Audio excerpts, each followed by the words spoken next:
Hello everyone, my name is Sitendra Chaudhary and welcome to all of you to ITF classes. दोस्तों, आज की इस छोटी सी वीडियो में हम लोग बात करने वाले हैं चंडीगढ़ के मुद्दे के बारे में। देखिए, अगर आपको मुद्दा थोड़ा सा मैं समझाना चाहूँ ना कि न्यूज़ में क्यों है, ये न्यूज़ में इसीलिए है क्योंकि फर्स्ट ऑफ अप्रैल को अभी पंजाब के नए सीएम जो मिस्टर भगवंत मान बने हैं, उनकी पार्टी ने एक रेजोल्यूशन पास किया है और उस रेजोल्यूशन में ये कहा कि सेंटर की जो गवर्नमेंट है वो चंडीगढ़ को जल्दी से जल्दी पंजाब को ट्रांसफ़र कर दे। कब किया गया? 1 अप्रैल को किया गया। इस डेट को जानबूझकर चुना गया क्योंकि 1 अप्रैल को हरियाणा पंजाब से अलग हुआ था, हरियाणा एक सेपरेट स्टेट बना था। तो दोस्तों, इनके रेजोल्यूशन के बाद दोबारा से ये मुद्दा गर्म हो गया है, सरफेस के ऊपर आ गया है। वैसे तो ये मुद्दा बहुत पुराना है, लेकिन बीच में जो है ठंडा पड़ता रहता है, लेकिन दोबारा से इनों के रेजोल्यूशन की वजह से इस पूरे मुद्दे ने दोबारा से आग पकड़ ली है।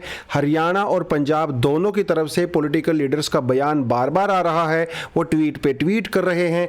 इवन आम जनता के अंदर भी जो है इमोशंस दोबारा से इस मुद्दे को लेके उफान भर रहे हैं। तो आज की छोटी सी वीडियो में हम लोग इसी पूरे मुद्दे के ऊपर बात करने वाले हैं, जहां पे हम लोग बात करेंगे चंडीगढ़ की हिस्ट्री के बारे में, चंडीगढ़ को क्यों बनाया गया था उसके बारे में बात करेंगे। पास्ट में चंडीगढ़ को जब यूनियन टेरिटरी है, इसको लेके क्या स्टेटस रहा है, सेंटर की गवर्नमेंट का क्या स्टैंड रहा है चंडीगढ़ को लेके, हरियाणा पंजाब में क्या क्या स्टैंड रहता है, वो क्यों चंडीगढ़ के ऊपर अपनी दावेदारी ठोंकते हैं। इन्हीं छोटे छोटे टॉपिक्स के बारे में हम लोग इस छोटी सी वीडियो में बात करने वाले हैं। चंडीगढ़ अभी के टाइम में हरियाणा और पंजाब दोनों की शेयर्ड कैपिटल है और ये वैसे यूनियन टेरिटरी भी है।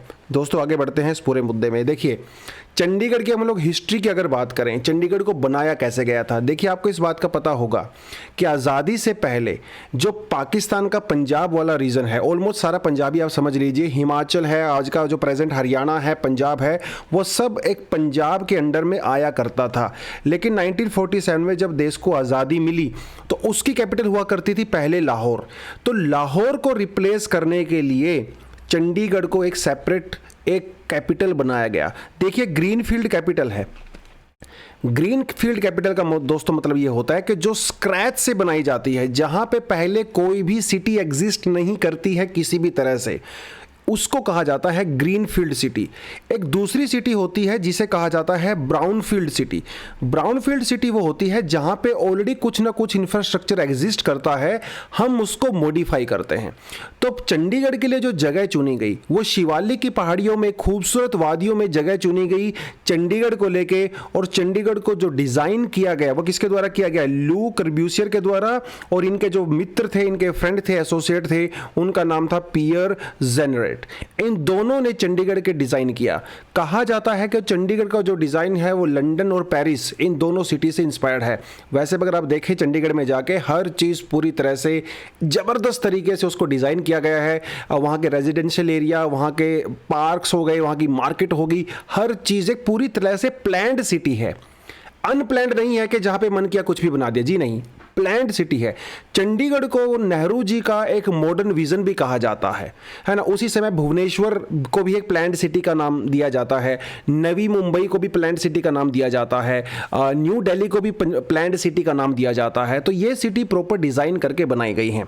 तो पहली बात आपको यहाँ पे ये समझना पड़ेगा। दूसरी बात आप यहाँ पे ये समझिए कि चंडीगढ़ को अब ऐसा तो नहीं है कि 2 दिन में बन गया था, चंडीगढ़ को बनने में समय लगा। तो 1953 में जब इसका इनॉग्रेशन हुआ, वहां से लेके 1966 तक, मतलब अगले 13 सालों तक ये कैपिटल रही। किसकी कैपिटल रही? पंजाब की कैपिटल रही, क्योंकि उस समय तो हरियाणा सेपरेट था ही नहीं। और हिमाचल भी जो है वो एक यूनियन टेरिटरी आप समझ लीजिए, या कुछ पार्ट जो है वो पंजाब का हुआ करता था। लेकिन 1966 में कुछ क्या हुआ, 1966 में हरियाणा अलग हो गया और पंजाब का जो हिली एरिया था वो हिमाचल को जो है एज अ यूनियन टेरिटरी दे दिया गया। हिमाचल उस समय यूनियन टेरिटरी हुआ करती थी। बाद में 1971 में हिमाचल को हम लोगों ने फुल फ्लेज स्टेट का दर्जा दे दिया। हिमाचल की कैपिटल तो शिमला बन गई, वो अलग चला गया। लेकिन हरियाणा और पंजाब तब से लेके आज तक चंडीगढ़ को as a joint capital use करते हैं। अगर हम यहाँ पे एसेट्स की बात करें तो चंडीगढ़ के अंदर 60% का जो एसेट है स्टेट एसेट वो पंजाब के अंडर में है, 40% इस समय हरियाणा के अंदर में आता है। ये तो होगी चंडीगढ़ की थोड़ी सी यहाँ पे हिस्ट्री, राइट। लेकिन चंडीगढ़ को लेके इश्यूज जो पास्ट में कौन कौन से इश्यूज रहे हैं, देखिए पंजाब और हरियाणा चंडीगढ़ के ऊपर शुरू से ही अपना दावा ठोकते रहे हैं। पंजाब के अंदर ऐसा बहुत चीज़ें हुई, देखिए जैसे 1973 में आनंदपुर साहिब रेजोल्यूशन पास किया गया, उसके अंदर भी चंडीगढ़ को डिमांड किया गया। उसके अलावा धर्म युद्ध मोर्चा जो चलाया गया उस समय अकाली दल पार्टी में हुआ करता था, ये 1980s की मैं बात कर रहा हूँ, और जरनैल सिंह भिंडरवाले के साथ मिलकर उन्होंने चंडीगढ़ की डिमांड किया, है ना, वो सारी चीज़ें हुई। 1985 में राजीव लोंगोवाल अकॉर्ड हुआ, अकॉर्ड मतलब एक अग्रीमेंट बेसिकली एक इनके बीच में हुआ था, जिसमें इन सारे की सारी बातों में चंडीगढ़ को पंजाब की कैपिटल बनाने की डिमांड की गई थी। इवन इस अकॉर्ड में तो लगभग आप समझ लीजिए कानूनी कार्रवाई और कागजी कार्रवाई भी हो चुकी थी, लेकिन ये सब सिरे नहीं चढ़ पाया और पंजाब को चंडीगढ़ नहीं मिल पाया, क्योंकि बाद में लोंगोवाल जी की डेथ हो गई, ठीक है, इनको जो इनके ऊपर अटैक किया गया, इनका मर्डर हो गया। दूसरी बात 1990s में पंजाब के अंदर जो है मिलिटेंसी हुई, जैसे हम सबको पता ही है, वहाँ पे खालिस्तान मूवमेंट ने जोर पकड़ा। उसके बाद इमरजेंसी भी जो है वो 1985 में जब दंगे हुए दिल्ली में, पंजाब में दंगे हुए, तो सारे के सारे जब वहाँ पे हिंसा वगैरह वो सब शुरू हुआ तो ये मामला जो है थोड़ा सा बैकफुट पे चला गया और चंडीगढ़ को कभी भी पंजाब को ट्रांसफ़र नहीं किया गया। वो थोड़ी चीज़ें हैं। उसके अलावा पंजाब के जो लेजिस्लेटिव असेंबली है उसमें भी बार बार रेजोल्यूशन पास किए जाते हैं। लास्ट टाइम जो रेजोल्यूशन पास हुआ था 2014 के अंदर हुआ था, उस समय वहाँ पे अकाली दल और बीजेपी की सरकार हुआ करती थी, और अभी 2022 में दोबारा से आपकी सरकार ने वहाँ पे इस रेजोल्यूशन को पास किया है। तो पास्ट में इस तरह के रेजोल्यूशन पास होते रहे हैं, लेकिन अल्टीमेटली इसका रिजल्ट कोई बहुत ज़्यादा नहीं निकल पाया। यूनियन गवर्नमेंट की यहाँ पे क्या पोजीशन रही है वो भी बड़ी इंटरेस्टिंग चीज़ है। यहाँ पे देखिए इंदिरा गांधी जी के समय में 1970s की मैं बात कर रहा हूँ, जब वो प्रधानमंत्री हुआ करती थी, उस समय उन्होंने कहा था कि देखिए चंडीगढ़ को हम लोगों ने यूटी बनाया ज़रूर है, लेकिन उसको हम लोगों ने सिर्फ टेम्परेरी बेसिस पे बनाया है, और धीरे धीरे हम चंडीगढ़ को पूरी तरह से पंजाब को ट्रांसफ़र कर देंगे जैसे ही हरियाणा की एक नई कैपिटल आएगी। इवन 1970s में हरियाणा को कुछ फंड भी दिया गया था, कुछ करोड़ रुपए अलग से अपनी कैपिटल बनाने के लिए, लेकिन वो भी सिरे नहीं चढ़ पाया, क्योंकि पंजाब में वो फिर दंगे फसाद और वो सारी चीज़ें हो गई थी। लोंगोवाल अकॉर्ड के बारे में आपको बताया ही है। इवन 26 जनवरी 1986 को इस लोंगोवाल अकॉर्ड के तहत चंडीगढ़ को ट्रांसफ़र किया जाना था पंजाब को। पूरा लिखा पढ़ी, पूरी कागजी कार्रवाई हो चुकी थी, लेकिन इससे पहले ही लोंगोवाल जी की डेथ हो गई, तो वो भी सिरे नहीं चढ़ पाया। बेसिकली कहने का मतलब ये है कि सेंट्रल गवर्नमेंट का अब तक ऐसा ही एक एटीट्यूड रहा है चंडीगढ़ को लेके। सेंट्रल गवर्नमेंट मानती है कि चंडीगढ़ को फाइनली पंजाब को ट्रांसफ़र किया जाएगा और चंडीगढ़ के ऊपर ज़्यादा हक वो पंजाब का है, ऐसा सेंट्रल गवर्नमेंट का अभी तक का एटीट्यूड रहा है, राइट। लेकिन अभी थोड़ा एटीट्यूड चेंज हुआ है, क्योंकि हरियाणा में इस समय बीजेपी की सरकार है, सेंटर में भी बीजेपी की सरकार है, और पंजाब के अंदर एंटी बीजेपी मतलब अपोजिशन की, पहले जो अपोजिशन था उसकी सरकार है, तो थोड़ा सा एटीट्यूड यहाँ पे डेफिनेटली चेंज हुआ है। हरियाणा का जो है इस पूरे मामले में क्या रिएक्शन रहता है, जैसा कि आप वहाँ पे ट्वीट देख सकते हो, मनोहर लाल खट्टर जी का ट्वीट है, इनके बहुत सारे मंत्रियों ने भी यहाँ पे एकदम बड़े बड़े ट्वीट किए हैं। इवन हरियाणा की असेंबली के अंदर भी रेजोल्यूशन पास किया गया है, और जिसमें ये कहा गया कि चंडीगढ़ हरियाणा की राजधानी थी, राजधानी है और राजधानी रहेगी। ये रेजोल्यूशन में इन्होंने पास किया है। प्रेस कॉन्फ्रेंस में भी ये लोग यही बोल रहे हैं कि हम लोग किसी भी कीमत पर चंडीगढ़ को पंजाब को ट्रांसफ़र नहीं होने देंगे। इसके कुछ एग्जाम्पल हमें देखने को मिलते हैं। देखिए सबसे बड़ा एग्जांपल यहाँ पे देखने को मिलता है कि मोहाली के अंदर अभी रिसेंटली एक एयरपोर्ट बनाया गया था, लेकिन उस एयरपोर्ट का कोई भी नाम नहीं रखा गया, क्योंकि हरियाणा कहता है कि हरियाणा का भी उस एयरपोर्ट के अंदर 50% का शेयर है, इसीलिए आप उसका नाम मोहाली के ऊपर नहीं रख सकते हो, क्योंकि ये हरियाणा का भी 50% है। क्योंकि पहले उसका नाम रखा जा रहा था मोहाली इंटरनेशनल एयरपोर्ट, लेकिन हरियाणा ने उसके बीच में अड़ंगा अड़ा दिया। दूसरी बात, चंडीगढ़ के पास ही एक छोटी सी जगह है जहाँ पे एक टाउनशिप बनाया गया था, उस टाउनशिप का नाम रखा गया न्यू चंडीगढ़। हरियाणा ने उसके ऊपर भी ऑब्जेक्शन किया।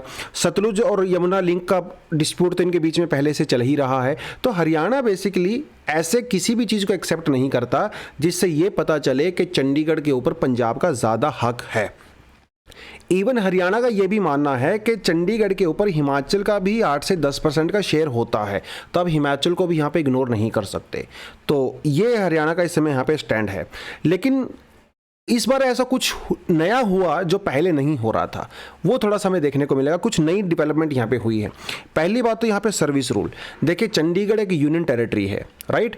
तो यूनियन टेरिटरी का मतलब ये है कि यहाँ पे सेंटर के रूल्स लगते हैं कुछ कुछ चीज़ों में, लेकिन जैसे वहाँ पे जो सर्विस रूल्स है, जैसे वहाँ पे जो सरकारी एम्प्लॉय काम करते हैं, वो अभी भी पंजाब सर्विस रूल्स को ही फॉलो करते हैं।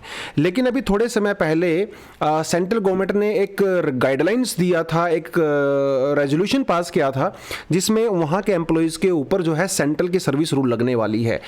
वहाँ पे पंजाब का सर्विस रूल नहीं लगेगा। ज़्यादातर जो सरकारी एम्प्लॉय हैं उन्होंने इस चीज़ का स्वागत किया। क्यों स्वागत किया? क्योंकि अगर उनके ऊपर सेंटर का सर्विस रूल लगता है तो उनको बेटर बेटर सुविधाएं मिलती हैं, मे बी बेटर सैलरी मिलती है, और रिटायरमेंट के बाद जो पेंशन मिलती है वो भी बेटर मिलती है। तो लेकिन पंजाब ने इसका भी ऑब्जेक्शन किया, क्योंकि अगर पंजाब वहाँ के एम्प्लॉयज़ के ऊपर सेंट्रल गवर्नमेंट का अगर रूल लगेगा, सेंटर के सर्विस रूल्स लगेंगे, तो इसका मतलब चंडीगढ़ के ऊपर पंजाब का जो क्लेम है वो थोड़ा सा वीक हो जाता है। उसके अलावा सेंट्रल गवर्नमेंट ने थोड़े समय पहले चेंज किया था कि जो भाखड़ा ब्यास मैनेजमेंट बोर्ड है, अभी तक उस बोर्ड के अंदर हरियाणा और पंजाब के ही ऑफिसर्स होते हैं। लेकिन सेंटर ने क्या किया, इसके अंदर थोड़े से चेंजेस कर दिए, उनकी क्वालिफिकेशन को चेंज कर दिया। इसको लेके भी हरियाणा और पंजाब में नाराज़गी है। उनका कहना है कि अगर नए रूल्स अप्लाई होते हैं तो हो सकता है इसकी वजह से जो हरियाणा पंजाब के ऑफिसर्स हैं उनकी वो क्वालिफिकेशन पूरी ना कर पाएँ, और वो जो ऑफिसर्स हैं वो आउट ऑफ हरियाणा और पंजाब से भी आ सकते हैं। इसको लेके हरियाणा पंजाब दोनों के अंदर ही यहाँ पे ऑब्जेक्शन उसको वो कर रहे हैं। नई जो पॉलिटिकल पार्टी पंजाब में आई है वो उन्होंने अपना एक नया यहाँ पे स्टैंड लिया है। उनका कहना है कि देखिए, अब बात ये है ना कि पंजाब के अंदर इस समय बहुत ज़्यादा डेट है, ऋण मतलब कर्जा चढ़ा हुआ है। तो नई पार्टी चाहती है कि अगर चंडीगढ़ उसको ट्रांसफ़र हो जाता है तो चंडीगढ़ से जो रिवेन्यू आएगा तो वो शायद पंजाब की बेहतरी के लिए उसको बेहतर तरीके से यूज़ किया जा सकता है। तो ये वहाँ की एक नई पॉलिटिकल पार्टी का स्टैंड हो सकता है। चंडीगढ़ अपने आप में ही एक बहुत यूनिक एक सिटी है इतने सालों से, क्योंकि वो जॉइंट ऑपरेशन में रही है। हम हिमाचल, हरियाणा, पंजाब के ट्राई जंक्शन पर रही है। तो एक बड़ा ही यूनिक टाइप का कल्चर चंडीगढ़ में डेवलप हुआ है, और ये पूरा कॉस्मोपॉलिटन एक सिटी बन गया है। अभी चंडीगढ़ सिर्फ और सिर्फ पंजाबियों का नहीं है, सिर्फ बहुत सारे लोग नॉर्थ इंडिया से, जो स्पेशली जो यूथ हैं, क्योंकि वहाँ पे बहुत सारे कॉलेज हैं, यूनिवर्सिटीज़ हैं, वहाँ पे पढ़ने के लिए आते हैं, और एक बहुत ही एक वाइब्रेंट और एक लाइवली सिटी के नाम पे चंडीगढ़ को जाना जाता है। तो यूथ जो है वहाँ पे बहुत ज़्यादा आता है। पंजाब की जो पंजाबी जो फिल्म इंडस्ट्री है वो पूरी तरह से चंडीगढ़ बेस्ड है, आप इस तरह से समझ सकते हैं इस चीज़ को। और बहुत मेडिकल एस्टेब्लिशमेंट, पीजीआई वगैरह वहाँ पे है, आर्मी और एयरफोर्स के भी बहुत सारी एस्टेब्लिशमेंट वहाँ पे है। तो बेसिकली चंडीगढ़ एक अपने आप में इस समय एक बड़ा ही यूनिक एक सिटी है। अगर हम इसको पंजाब को ट्रांसफ़र कर देते हैं तो डेफिनेटली इसकी जो यूनिकनेस है कहीं ना कहीं जो है वो भी कम हो सकती है। लेकिन वहाँ के लोगों का क्या मानना है? उनके लोगों का मानना है कि पंजाब, चंडीगढ़ को चंडीगढ़ ही रहने दीजिए। बहुत सारे सर्वे हुए तो वहाँ के लोग कहते हैं कि हमें स्टेटस को का मतलब होता है भैया जैसे हैं हमें वैसे ही रहने दो, ना हम हरियाणा में जाना चाहते, ना हम पंजाब में जाना चाहते। हमारा एक अपना यूनिक कल्चर है, एक यूनिक लाइफस्टाइल है, यूनिक वे ऑफ लाइफ है, हम उसमें ही खुश हैं, और ऐसा ही होना भी चाहिए। क्योंकि सेंट्रल गवर्नमेंट भी किसी तरह से इस समय उस पोजीशन में नहीं है कि वो चंडीगढ़ को हरियाणा या पंजाब को ट्रांसफ़र कर सके। तो ये पूरे का पूरा मामला बनता है। दोस्तों, आज के इस छोटे से आर्टिकल में इतना ही। बाकी जो नए कुछ मुद्दे होंगे उस पर हम बात करेंगे। अगर आपको ये डॉक्यूमेंट चाहिए तो आप हमारा टेलीग्राम जाके ज्वाइन कर सकते हो। इस लिंक पे अगर आप क्लिक करोगे तो आपको हमारा टेलीग्राम का लिंक भी मिल जाएगा। डिस्क्रिप्शन बॉक्स में भी आपको हम लोग लिंक प्रोवाइड करवा देंगे। टेलीग्राम ग्रुप पे जाके आप इस डॉक्यूमेंट को ज्वाइन कर सकते हो। अगर आपको वीडियो थोड़ा सा भी पसंद आया है तो हमारे यूट्यूब चैनल को सब्सक्राइब ज़रूर करें, और सिर्फ सब्सक्राइब करने से काम नहीं चलेगा, आप बेल आइकन के ऊपर भी क्लिक करें, क्योंकि जब भी कोई नया वीडियो आएगा तो उसका नोटिफिकेशन सबसे पहले आपको मिलेगा। दोस्तों, आज के लिए इतना ही। Thank you very much, all the best, जय हिंद।